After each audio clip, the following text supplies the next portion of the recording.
It's my great pleasure to have a conversation with Anthony Edwards, who finished his secondary school and started his education at the University of Cambridge at Trinity Hall in 1957. He moved on to do a PhD in Cambridge in the following years. He spent time in the early 60s, if I'm not mistaken, in places like Scotland and Italy, although not in that order. And then he eventually returned to the University of Cambridge and has been and is a fellow of Caius College, of Gonville and Caius College, right here in Cambridge. And the subject of our conversation is going to be about Anthony's former mentor, Ronald Fisher, because Anthony has a perspective on Ronald A. Fisher that really no one else does. And I think this is something that is worth sharing.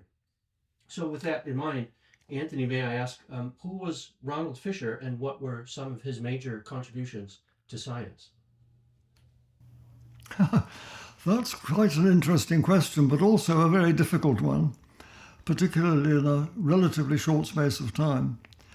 So, of course, I've thought about it a little bit, and I think the way to answer it is to look at three of his books.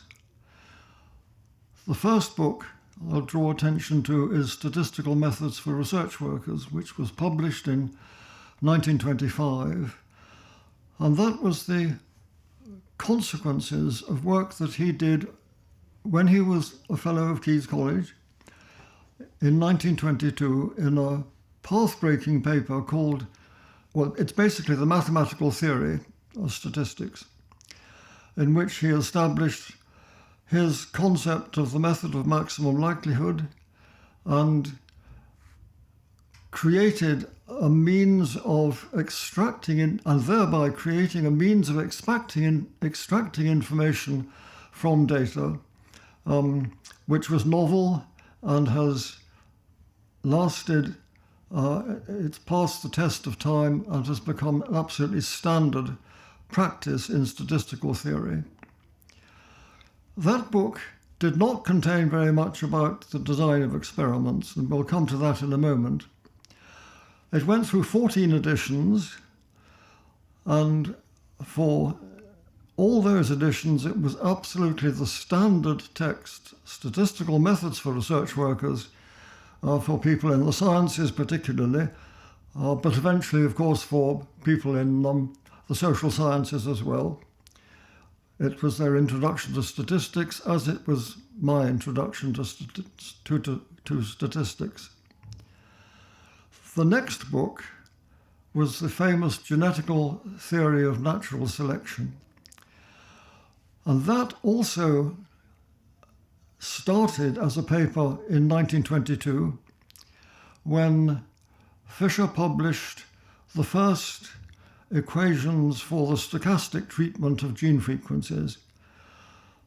Mendel's laws are essentially probability laws, but nobody before Fisher's time had tackled the advanced consequences of treating those laws from a probabilistic point of view. So that strain, which leads to the whole of population genetics, started in 1922, but it found its fullest expression in the Genetical Theory of Natural Selection, which is 1930. That book also had chapters on the application of the theory and indeed genetics in general to the problems of human populations, and I expect we'll come to that in due course. How would you say his contributions have affected the lives of normal people, including non-scientists? How did Fisher's statistical work affect people? Well, it just revolutionized the whole of statistical theory, so that anybody who was using statistical methods set aside the pre-Fisherian methods, and this is even without talking about the design of experiments, which I'm about to come to. The design of experiments is 1935, and that is the book which totally revolutionized the whole concept of designing experiments in such a way as to maximize the information that you will get for your expenditure on that experiment. And it is based on the notion of statistical information, which is Fisher's concept of information, which is it's earlier than Claude Shannon's. It does a different thing. Fisher information in statistics is a means of assessing the amount of information with respect to the value of a particular parameter. Claude Shannon's information, which is 20 years later or so, is the measure of an amount of information coded which can be transmitted by a channel. But it doesn't matter from Shannon's point of view whether the information being transmitted is complete rubbish or not. That's not the issue. So those three books really cover the whole of his contribution in a formal way, and the papers on which they are based are the foundation papers for the subjects which we're considering. So from everything to agricultural yield, to pharmaceuticals, to the design of automobiles, things that really are associated with the advance of civilization in the 20th century and beyond, have in part a debt to Fisher, would you say? Well, it's highly dependent on the methods that he produced. And certainly during those years and the years since, people have been able to make progress more efficiently than they would otherwise have been able to do. And in the case of the biological side, with much greater understanding than they would otherwise have been able to do. He was an extremely profound thinker and extremely knowledgeable in a way which surprises many of us who knew him because of his very poor eyesight. But his capacity for knowing what was going on in a field was quite extraordinary. For example, I think the first reference in print to Watson and Crick's paper on DNA is to be found in a Royal Society lecture by R.A. Fisher. He was up at the front, aware of what was happening in fields in which he had not directly worked, partly because he was handicapped with his eyesight. Indeed. How often did you interact with Fisher during your undergraduate studies, and what was he like as a person? It's very difficult to think of how one should describe Fisher because he wasn't like anybody else on Earth. So you can't use similes. He was a little bit like this and a little bit like that. And I think that most of what I know about Fisher has come from my reading of his work, which I've done quite intensively over the years. As to what he was like to be with, he was a wonderful conversationalist. He was extremely kind to us young students.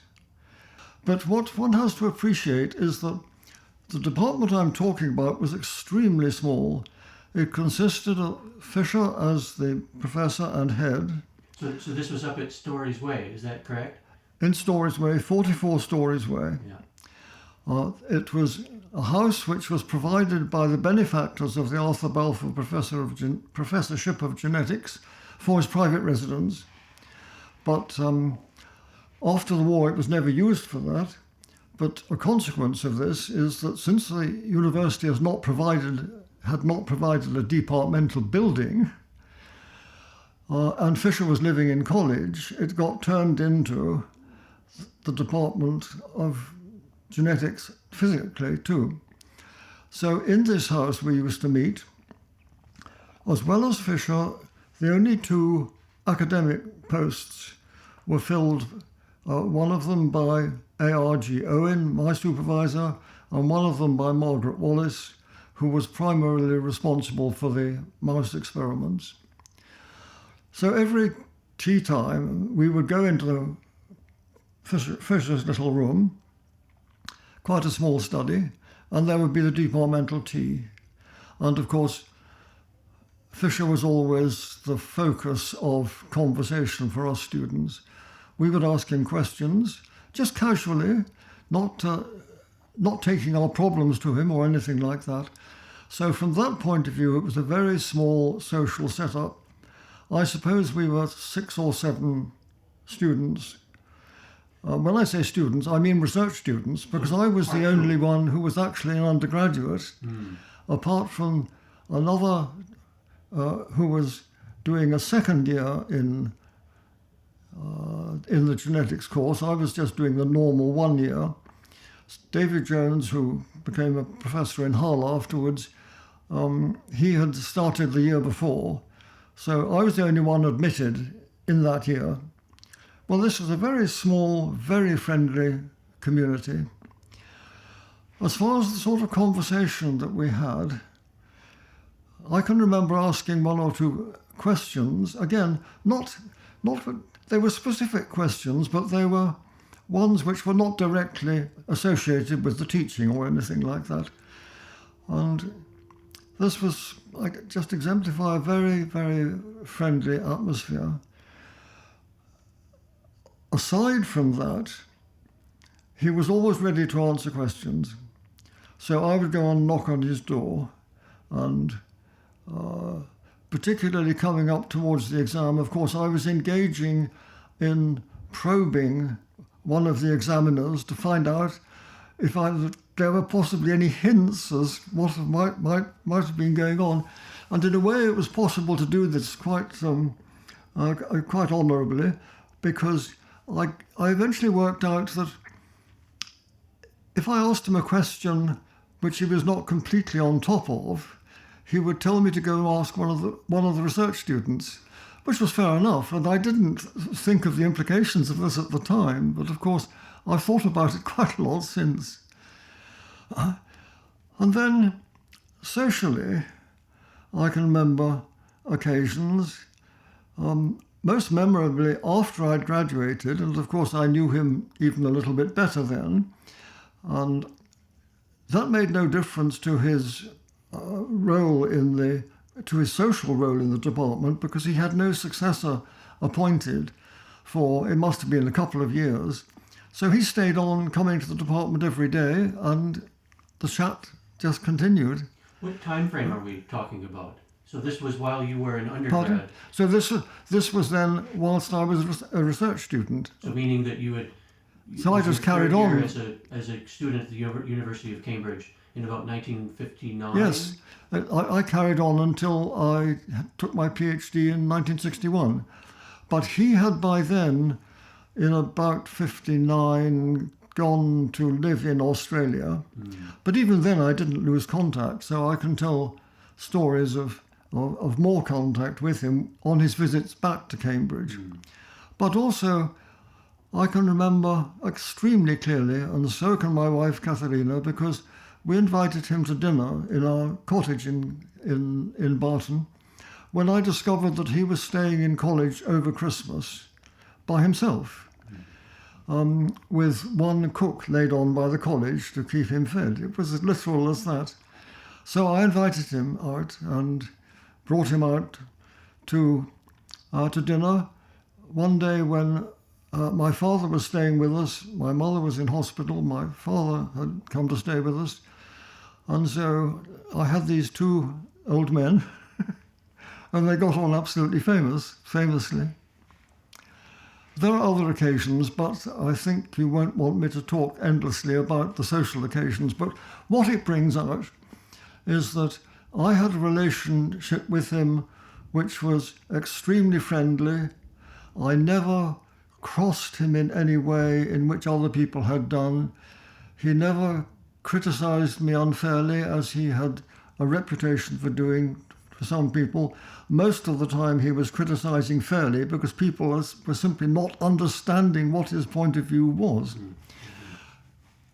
How well did you know his other students? Was it more of a cohesive... I mean, I get the sense it was a very cohesive social group. Did you make close friendships with his other students as well? Oh, yes, indeed. 2 or 3 of them particularly. Walter Bodmer, Sir Walter Bodmer, has had a very distinguished career in fields which are less directly connected with Fisher's work than mine, but he had as full a social connection with Fisher, and he will talk endlessly about Fisher, as I will, if given an opportunity to do so. And his relationship with Fisher, I think, was just as good as mine was.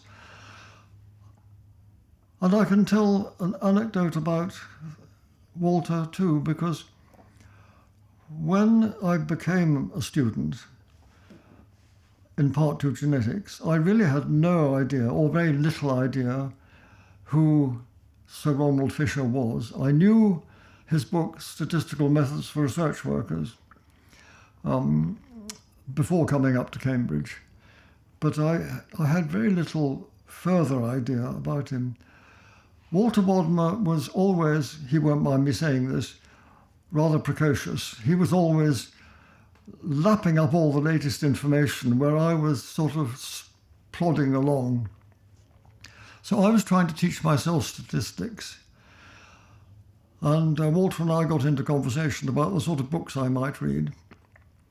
And during that conversation, Walter said, well, of course, Fisher may be Professor of Genetics, but he really is a very great statistician.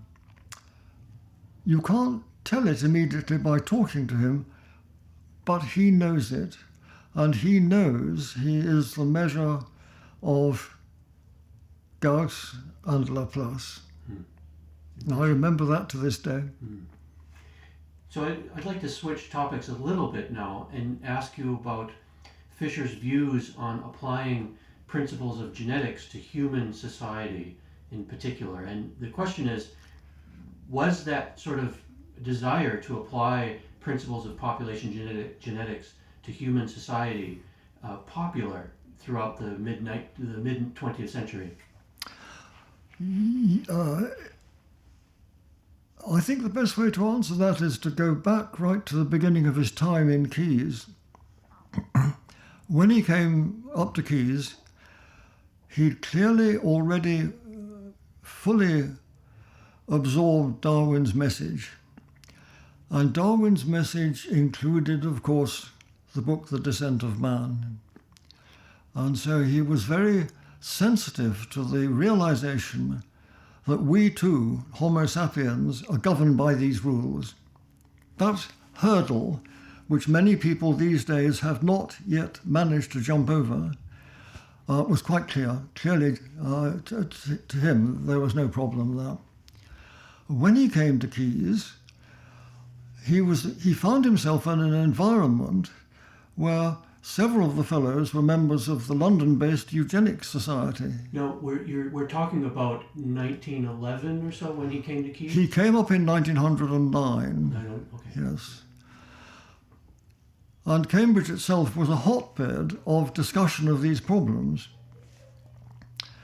This was partly because William Bateson was very active in Cambridge, but also because there were people who were involved in the London-based so-called Eugenics Education Society at a time when the word eugenics actually meant human genetics.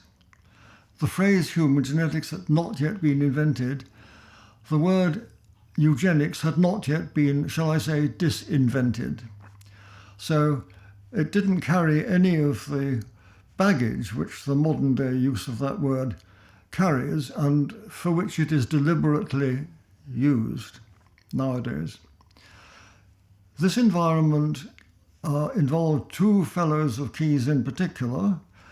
One of them was there he was a fellow at the time, but he was actually abroad in Ceylon when Fisher came up. Robert Heath Locke had written a book which turns out, in retrospect, to have been the best informed book about the whole of genetics written at that time. And it has a chapter on eugenics. So I hesitate. I like to be accurate. I think it may not be in the first edition. I think it's in the second edition, but the second edition is the one that Fisher derived a lot of his information from for the simple reason that it's in the college library, and it is still in the college library, and there is evidence that Fisher actually used it from a little marginal note, which I spotted. So again, we're talking about his time as an undergrad. I'm talking about the fellows. When Fisher was an undergraduate, Yes. he came into this environment in which fellows of Caius were members of the Eugenics Society. Indeed. And in particular, the man who became the first Arthur Balfour Professor of Genetics, whose name is actually escaping me at the moment, which is extremely tiresome, Reginald Crundle Punnett. Punnett was a very active member and got to know Fisher very quickly, evidently, from the results, because in no time at all, Fisher and his fellow students were badgering senior members in the university to found a Cambridge University Eugenics Society, which indeed they did. And Fisher, this was absolutely up Fisher Street, because he had realized the importance of what was being discovered, and indeed the contribution which he was about to make and which were in his head already. He had realized the importance of this for human society, particularly the British society. It was a very insular view of the world. We're still talking about pre-1914, is that right? We're still talking about pre-1914. So when it has been suggested that eugenics somehow drove his statistical and biological interest, it's completely the other way around. Indeed. His eugenics was driven by science. No, what role, what effect did the Second World War have on Fisher's view? The First War or the Second War? The second. He stopped writing anything about eugenics in 1943, which happens to coincide with the death of his elder son on active service. I just mention that as a fact, not as an explanation or anything. Where did his eldest son die? In an RAF aeroplane, I think in South Africa. I don't know the detailed circumstances. Between the wars, Fisher continuously argued for something which he had learnt might be relevant by reading a paper in the Eugenics Review, might be relevant to the British population. And I'll tell you what that is, if you would like me to at this point. Please do. From the time of Galton, and particularly Carl Pearson, who collected a lot of the figures, there was considerable concern, quite widespread, about the fact that the working classes were reproducing much faster than, shall we say, the middle classes. We'll leave the upper classes out of this because the contribution of them to the next population, of course, in statistical terms, is relatively limited. But it was very obvious that this change in the British population was going on. And people were concerned about it, not specifically for the genetical reasons, but for social reasons as well, because one has to realize that it's extremely difficult to distinguish between genetical and social inheritance. It all passes down in families. In both cases, it is not certain. There is a sort of probabilistic element on the biological side, and there's certainly a probabilistic element on the environmental side. So it's very difficult to tell the difference between them. So the concern was quite reasonable if you were allowing yourself to think in those terms at all. And what Fisher read was a realization by a man called J.A. Cobb, which had been published in a short paper in the Eugenics Review, that the present situation, which I've just described, where you have gentle migration from one stratum of society to another will have the genetic effect on the population structure of people rising in that structure, economically rising in that structure, and having fewer children will mean that there will be the likelihood of a response by the system to joining together of relative infertility with relative wealth. And so Fisher attended to the problem of what are we going to do about the fact that at a time when the predicted population of Great Britain is beginning to decline, which is very much what people are talking about today when you read about the fertility rates of today's generation of women and it declining below the replacement rate. This is precisely what Fisher was worrying about. But the problem, which hasn't yet been asked in the contemporary situation, is whose stratum of society is not reproducing at their own level? Well, the answer then, and of course the answer now indeed, is that the professional classes are not reproducing at the replacement level. So if you have this process operating in a society, then there's going to be a general reduction of fertility and incidentally a general reduction of wealth, which they understood and were prepared to discuss much more than we are prepared to discuss. So Fisher had a scheme to do something about this, because he argued that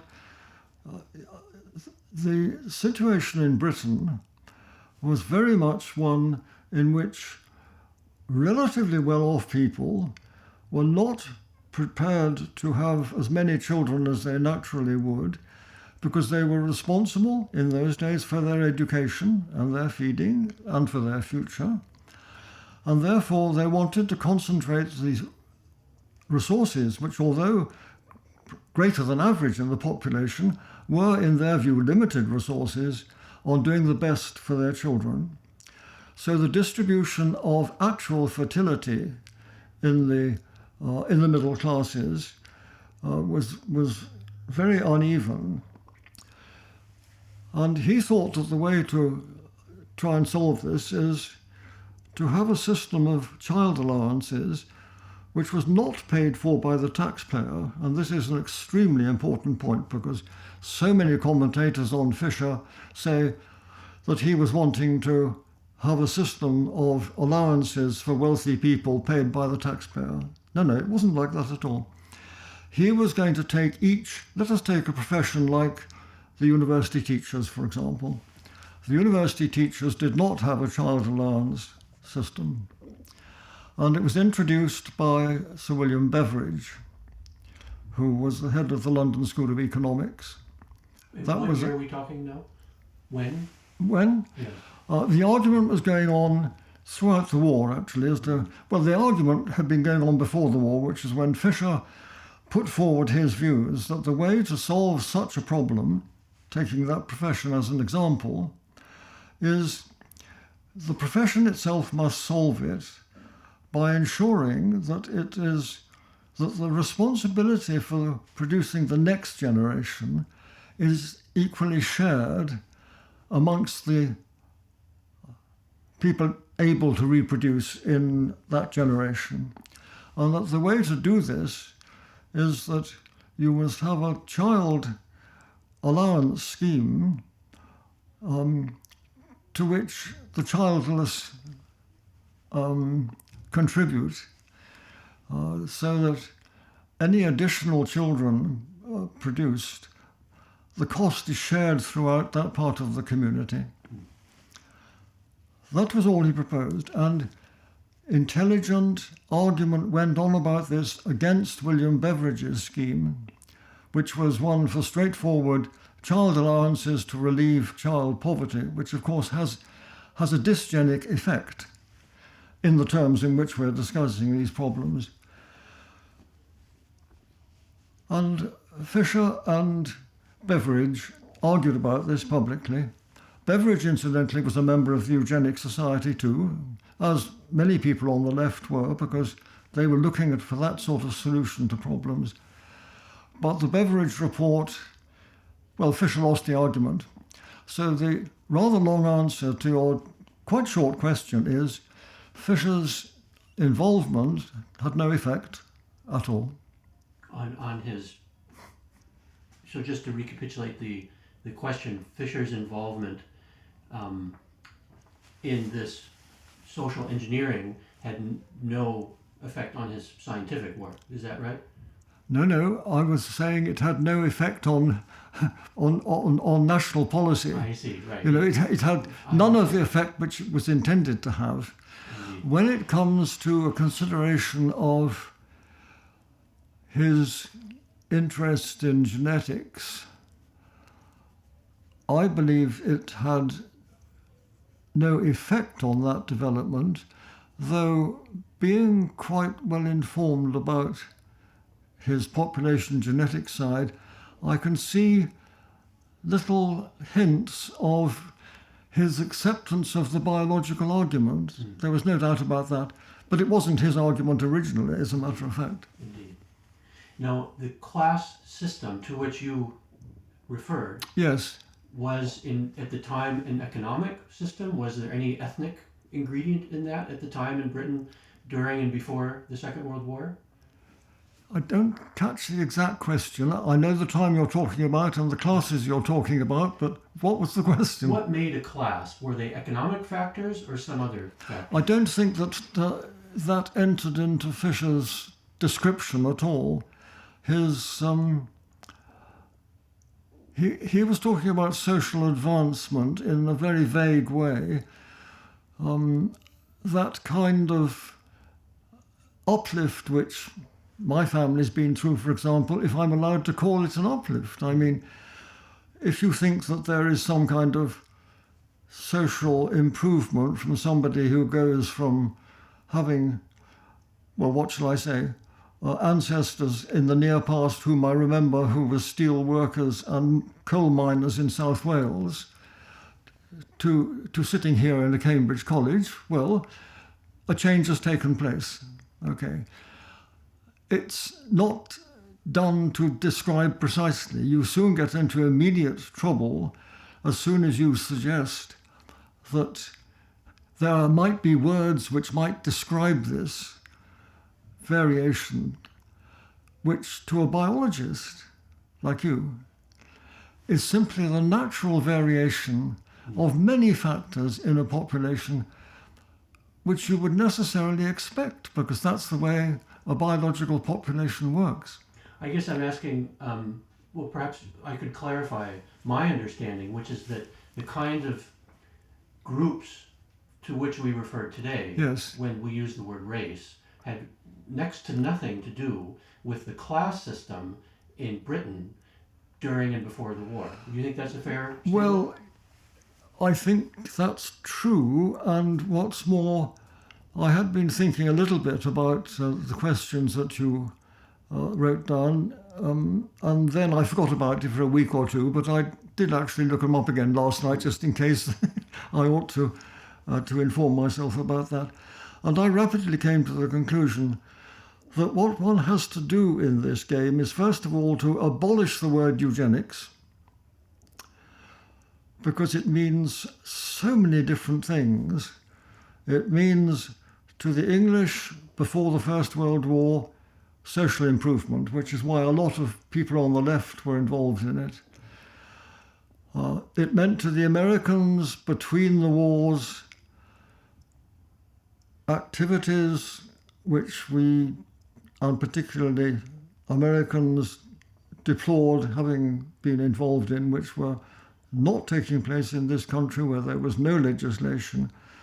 And after the Second World War, it means what the Germans were up to. So it's a word that doesn't help at all, and it is used in a way in which it is not intended to help. And I think the same, to come to your point about race, the American experience of use of the word race is so totally different from our usage, so that you still had Winston Churchill talking about the British race. You still have people like Fisher talking about racial improvement, but they're not talking about race in the American sense. They're not even talking about race in the coloured sense. They're talking about the genetic constitution of a particular race. And you know, I can remember at school, one of those silly little schoolboy jokes was, "It's a wonderful day for the race," and the answer was supposed to be what race, and then the answer came back, the human race. And of course, this word race is used for the entire spectrum.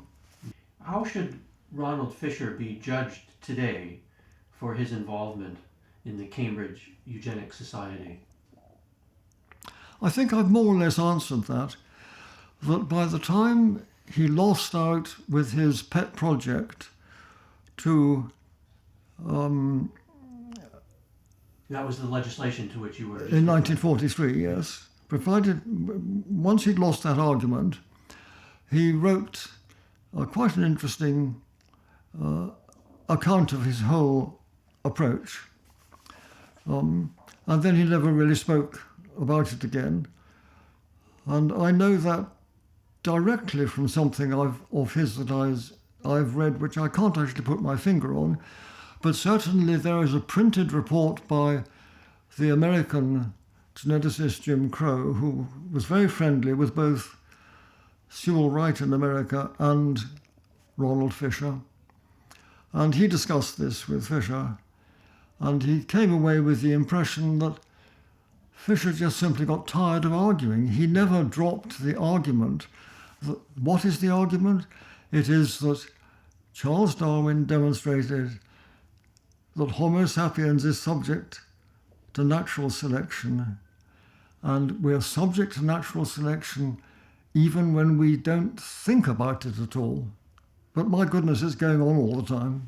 Ronald Fisher he gets in trouble these days because of his correspondence, his acquaintanceship with one German biologist of the first half of the 20th century, Fisher, comes to mind. Yes.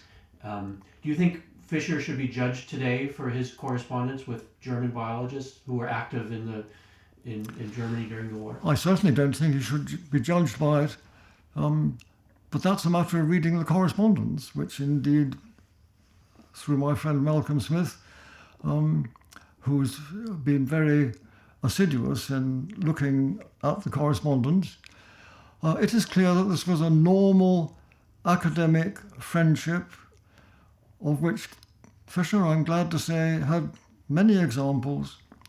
He was a tremendous correspondent. And it happened that von Verscheuer and he had an interest in twin studies.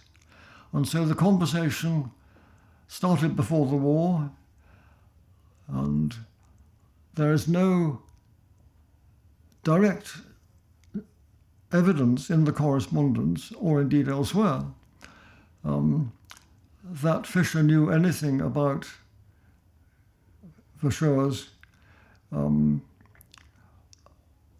in the war, which of course Fisher was very keen to cover up afterwards, and did successfully manage to cover it up. I don't want to say whether that was a good thing or a bad thing, but when the correspondence started again after the war, when Verscheuer got in touch with Fisher, really asking for sympathy and help, which was provided by Fisher. Fisher will at that stage have known nothing, and indeed there's no secondary evidence at all. I was actually in the department when, at a late stage, there was further correspondence with Verscheuer, again about twinning. And it's perfectly normal academic correspondence. So I don't think one can actually conclude anything positive from this. I don't think even it's reasonable, in fact, I'm sure it's not reasonable to use the word Nazi in connection with this at all, It just happens that rather like his friendship with Corrado Gini in Italy, which was similarly academic warm but not intimate, well, it turns out that Gini was quite a fascist. Well, Fisher wasn't a politician in that sense. He wouldn't have been sensitive to those sort of things. I'm sure he would have had interesting things to say after the war, when he knew a little bit more, but it was quite late in his life then, and nobody ever asked him. So up until the summer of 2020, there was a window in Caius, in Gonville and Caius College, commemorating Fisher's achievements, and that was removed in the summer of 2020. What would the importance of a Fisher window be today if students were able to see it? Well, I think it's become much more important than it was when I put it up. It was my initiative, and it was very warmly welcomed by the fellows. So much so that... When was it put up? It was put up in 1989, ready for, almost coincidentally, ready for the centenary of Fisher's birth, which was in 1990. And I'd had the idea many years before, actually, when I became a fellow of Caius. I looked around the place and I thought, there are all sorts of memorials around here, but they're forgetting two people who are really rather famous. Fisher, I was in a good position to judge, of course, but also, what about a Venn diagram? Where do I find a Venn diagram? So the moment it had occurred to me that perhaps we might be able to memorialise Fisher with a Latin square, which was an obvious thing to do. I had in mind having a flower bed or something like that, for the centenary. We could have a very nice 7x7 coloured flower bed to celebrate. But then I noticed the absence of stained glass windows on one side of the hall. So I made the proposal and joined it with a proposal for John Venn, because then I could see I needed something in the window above the Fisher window, which I'd chosen. And of course that self-selected immediately. So that I got put up, as I said, to great appreciation. And then a few years went by, and two people in particular were very keen to have some more windows.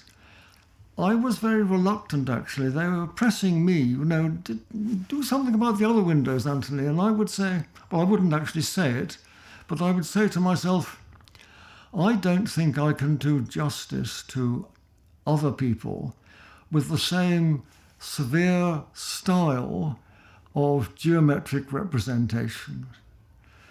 So I just didn't really get around to doing anything. But eventually, Peter Gray, the master, at the end of a general meeting in college, when we all wanted our tea, he suddenly said, by the way, I propose we have 4 more stained glass windows. And he was clearly supported, and I think been pushed into this by Sir Sam Edwards. OK, we're going to have Crick and Sherrington and Green. That was Sam Edwards' favourite, and Chadwick. And everybody said silently, we want our tea. Yes, we agree to that. No, just like that. So I thought I'd better do something about it. We didn't have a committee or anything like that. But of course I consulted a lot of people, and it was very interesting how to produce the next set of windows. Okay, so when another 10 years goes by, and they've all become really quite well known in the art world. They're all by the same stained glass window artist. Well, we know what happened next. Suddenly, you see, in reaction to circumstances, it was removed. What do students miss today, now that it's gone? I don't think they miss anything, because they seem to be completely insensitive to the fact that it's gone. No, it's a whole generation of students now. But they've been shortchanged, of course. I'm thinking particularly of the ones who could have been informed and should have been informed of who Fisher was.